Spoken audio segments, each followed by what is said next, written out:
Hey, so, welcome back to the Green Revolution Show. We are so excited. I mean, on January 20th, we have the amazing Veach, scientist, expert in a lot of different areas in the scientific fields we're going to dive into. Amazing actress, musician, and scientist. And we also have Stephen Ritz coming on. So this is his actual book, Amazon #1 bestseller, over 1.1 million views on his TED Talk about growing a jungle in the Bronx, the Green Bronx Machine, founded the Green Bronx Machine, met the Pope, in talks with people in Dubai and Rome about how we can, trigger global climate cooling. And we have another book here and a guest that we've been inviting to the show, and whether they come or not, we really appreciate him, Paul Hawking. We'd love to have you on. And I know, Arya, you're passionate about science, and could you maybe give us a little preview of what this book's all about? Sure. Well, this book touches on a lot of new innovations in multiple industries, from energy to city and urban planning and infrastructure, and not just that, how we even live as a society, role for men and women and other genders. So honestly, there is a huge learning opportunity to talk about this book. 100 specific techniques and strategies to trigger global climate cooling. One of which is Hydrogen-Boron Fusion. Yes, so we were talking about that. Hydrogen-Boron Fusion is predicted to cost 10 cents per kilowatt. 10 cents per kilowatt? You know what that means? Is that cheaper than solar? 10 cents per kilowatt hour. We currently pay 18 cents to 21 cents. If I can sell you solar panels... That's like a half. Like, what about a tenfold reduction in price? But usually people are paying 10 to 20, 10, 15, 18, 19 cents. Imagine you're paying $200 a month, now you're paying $100 a month because you switch from a coal, dirty electric to Hydrogen-Boron Fusion. It's amazing. Come on. And so what movie do we try to pretend that exists within? One of our favorite movies. We're talking about Iron Man, right? Yes, literally, of course. You have this fusion heart in your body. In your body. Because Iron it's Man. That much energy that's scaled down. A mini sun. We're telling Hydrogen-Boron Fusion, is actually a technology which we're very close to having, which would create kilowatt hours at 5 cents per kilowatt hour. Your average electric, cold, dirty electric rate is like something like 18 to 20, depending on your area in the nation. Solar can get you down to 10 or 11 if you're lucky, probably more like 14 or 12. So what we were wondering is there a way to store energy, serve it to the smart grid, and is that going to be more competitive than solar technology? Right. About the way to store energy. Elon Musk, batteries. Tesla's coming in. They Solar just announced with Australia a huge battery supply to the smart grid. And what would be great is if we could find more ways for the average person to connect. At a lower rate. And be aware and have metered technology so to really understand how much energy we're consuming. Right. Meter technology, smart thermostats, look up LO3 energy, microgrids. That's the real question. And now we're talking about microgrids. Now we're talking LO3 energy. Lawrence, the CEO, just emailed me back and said it's another video with Scott. Kessler did a YouTube with an amazing guy. He talks about Bitcoin and talks about how blockchain technology can literally rewire not only the way that we communicate, but also the way that we pay for and or trade our electricity. Well, that's right. Because we need traceability and security in all of the transactions that are related to the smart grid. And the blockchain can actually give us that security and enable faster trade speeds. Explain how. So blockchain technology is a data structure, and what you're actually doing is leveraging an entire distributed network's ability to donate processing time. So by donating processing time for transactions, let's say to verify a transaction for a bank, Can I interject? for example. We're not telling you what to think, but we're giving you brain matter in which to think it. Yeah. Would that be a proper analogy of what blockchain technology does? It's a new way to organize information and also keep the record. You don't have the kind of intellectual, not that you're smart enough, but you literally, on your house, you don't have enough server space to think about this stuff. But we're allowing you to borrow it, think whatever thoughts you want, and then come back. Quickly. And do it quickly. Is that true? Not just one question. You could ask 30 questions and get all the answers back at one time. I think we have a really good soundbite for the average American, average human on Earth. Blockchain technology is the ability for the connected whole of the internet, the transactive grid, to become alive and lend you brain matter to think in without telling you what to think. That's right. And I think it's disruptive for stockholders because it allows stockholders to get involved in an initiative that they might not be able to be a part of directly. And The Economist has published saying blockchain technology is a trust creator. In other words, wherever there's uncertainty or a wary environment, by coming together by creating a blockchain platform, you're actually creating new trust. But how do you create new trust? How do I say, I want to be a member of the blockchain? It's a shared system. You have to. We're both making that agreement. You have to enter a blockchain technology. It doesn't just happen. You have to enter the network, buy a Bitcoin, right? You can build a new blockchain. You can build your own blockchain. A private blockchain. Amazing stuff. Amazing stuff. All right, so we're back here with Veach, amazing scientist and actress. a musician, and of course I'm the host of the Green Revolution Show and a full-time teacher at an amazing private school. Look them up, they're amazing. But what I want to talk about, continue on with the guest we're going to have on the 20th with you. He's going to be the final expert guest, filling out the panel. Stephen Ritz, amazing teacher, works in the Bronx, starters on nonprofit The Bronx Machine. We mentioned the other video, 1.1 million views on his TED Talk, and just doing amazing things, flying to Dubai. And I can't wait to have him on our show, The Power of a Plant. All right, it talks about amazing things in this book. I mean, what can we just talk about real quick what a plant is and why we should care? Because we have them all around us here, right? Well, you like to describe plants as autotrophs. Absolutely, because they automatically make their own energy from the sun using creating sugar, That's C6H12O6. Well, they have different ways of handling energy. They have respiration and they have photosynthesis, and they kind of alternate. So we have to respect both of those processes, but we need both as well. And how do plants go through respiration? They do it at night. And what do they do? They give off what at night? They're consuming oxygen. They're eating in the day.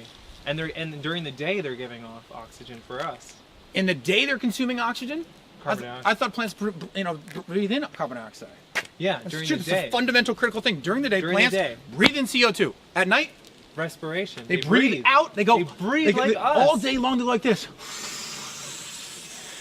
And at night they go, Can we just span around here real quick? This used to be a beautiful mansion in Malibu, the Malibu area. Seems like there was a fire. There definitely was a fire here. They actually ironically have more than 4 or 5 actual fireplaces, more than 4. And you literally see this is not 200, 3,000, 2,000 years ago. How many chimneys are we talking about? 4 or 5, but like let's just like maybe 30 years. Let's do a little chrono dip here, a little chronometric. What time period do you think this house was built?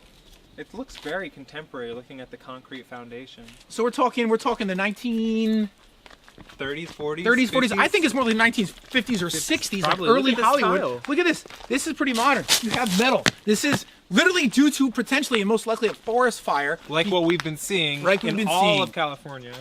We need drawdown, ladies and gents. Drawdown of not just CO2, but nitrous oxide, carbon monoxide, CO. So, I mean, we just, go throughout this house, you see char evidence here. Yeah, but the sad part is we got a fire, but it's also good for the environment because fires are healthy. They help restore... In moderation. Right. In moderation. But so we are now, would you disagree or agree? We have too many fires and the magnitude out of balance from nature. Or do you say, nope, it's a natural cycle? As long as we don't have arsonists. But look at these beautiful birds of paradise that came in instead of this house. Right, which are literally going through respiration and photosynthesis. Respiration every typically day at night, which is amazing. So, here we are. We're pumped and excited about upcoming shows. We're pumped and excited to do this. This is what we love to do. Hike, enjoy California, talk about the amazing world out there and how we can make it a better place. And I mean, look, preparing the soil, the rookie, teaching everything with the textbook, growing and teaching, putting down new roots, planting trees, sharing the harvest, full steam ahead. STAM, science, tech, engineering, art, and mathematics. I mean, Steve Rich is on fire.